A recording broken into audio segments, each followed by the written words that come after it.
be winter time here, as you can probably see some snow on the ground. But went to crank it up and it didn't want to start. Super weird, never had this problem. And then I worked at it, finally got it started, and my wife's like, it stinks up here.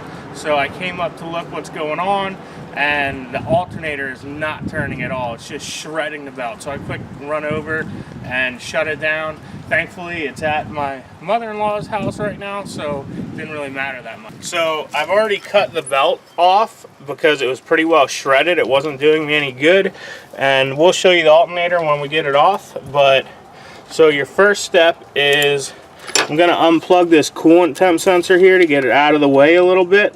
There's a 17 millimeter on this idler pulley. Again, I do not have a belt on it, but what you're gonna want to do is break this loose first. Now you don't have to take this off. You just want to get it.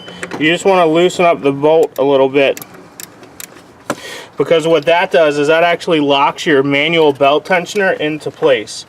So now what you want to do is come up here. There's a bolt right on the side of the power steering pump bracket, right behind your first cylinder, right by the head. You just want to loosen that up. Now if you have a belt on, you'll know how much to loosen it, but I'm just going to loosen it a great bit because I had to get a new belt on. If you see down there at the pulley, you see it moving when I am loosening this, because it's actually moving the pulley. It's a manual belt tensioner. You always want to disconnect the battery, because if you don't, you're going to have a hot battery lead just bouncing around. So we're going to disconnect that. I'm going to take this battery out. I've already got the positive off, and we're going to disconnect the negative. It's going to look like make it much easier to get the alternator, which is right there. Then you want to get your 15 millimeter out again, and you want to take off your alternator mounting bolts. And the bottom one looks like it's easier if you use a extension on it. Alright guys, so I found out that this top one has a nut on the back. Let's weasel her out of here if we can. Now I didn't take any of the stuff off the back yet because I just wanted to make it easier to get to. You're going to need a 10 millimeter for the power wire. Don't drop that little nut. And apparently this plug is bolted on. There we go. And now the fun part is to get the alternator out. I think maybe we can fit up this hole. Let's see what we can do here. There we go. And if you guys want to see something awesome, it is cracked. We cracked the housing. Never seen that before. I've never in my life seen an alternator with a cracked housing. But as you can tell, she locked solid. She cracked all the way through here and back. I have no idea what happened. It's impossible for water to get in there, so it couldn't have froze, you know, it would have leaked right out. So I have no idea what happened, guys, but here's a better shot. You take these two, those are your two 7 millimeters, and here are your two 10s. So you take those off, and then there's your power wire. So to make it a little easier to get on, because this is a used alternator, this bushing actually slides in and out. So I'm just going to open it up a little bit if I can.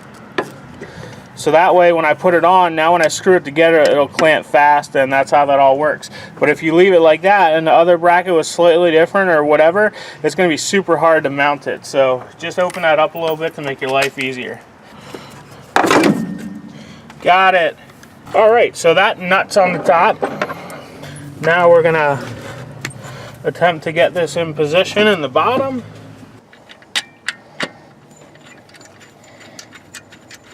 Alright, so we're going to finish tightening all this up, and we'll get back to you guys when it's time to put the belt on. On the front of the Jeep, it shows you the routing. Note this is with or without AC. I do have AC. So what I normally do is I'll drop it around this side of the water pump and then bring one side around the crank, and I'll go from there. You can kind of see where I'm at right now. Everything's already wrapped around.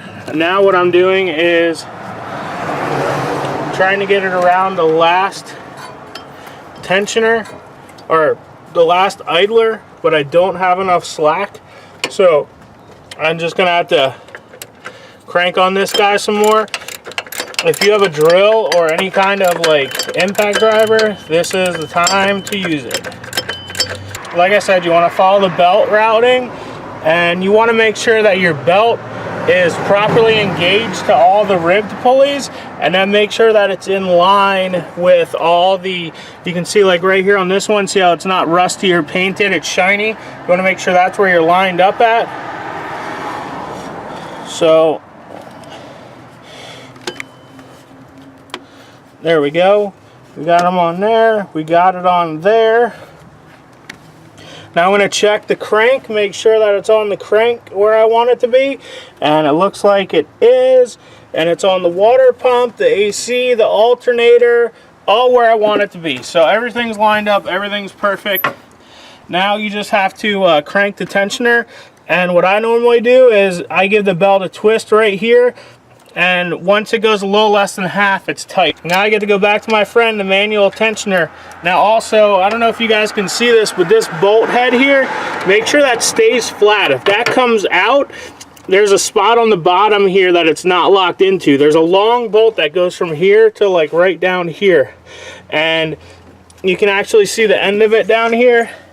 See this little nipple right there? Make sure that that's sticking out like that. If not, it's not locked in properly. So we got it all tightened up, and you can see it's very hard to bend it to get it straight up and down. That's how I like to do them. I will check this again in a little bit because it will stretch, that's normal. So I'm going to plug this temperature sensor back in to make sure I don't forget about that. Super important, make sure you tighten this bolt down. This is what locks the tensioner in place. Now we're gonna go, and I'm actually gonna, I had two batteries because I thought the battery was just dead. So I'm gonna get the old original battery and put her back in here.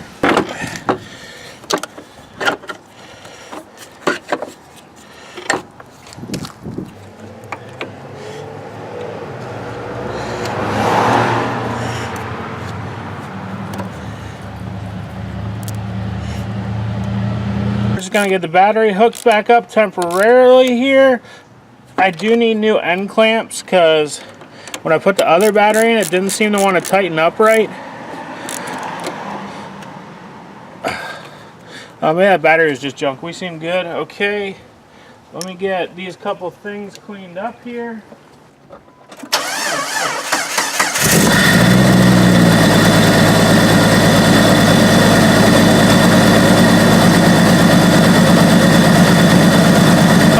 This thing had a chirp for forever. I mean, I don't know, as long as I've been with my wife, at least 5 years this thing chirped. Apparently the alternator's been going bad for a very long time. But I've had this thing over 40,000 miles now, and it lasted that long. So, as you can see, everything's moving the way it should. The gauge is reading good as well. It's over 14 again. And as you can see, she's got 223 on her. So I'm gonna just finish hooking up the battery. I hope you guys enjoyed this. I hope it helped you out. Please hit that like button, subscribe if you haven't already, and we'll see you on the next one, guys. Thanks for watching.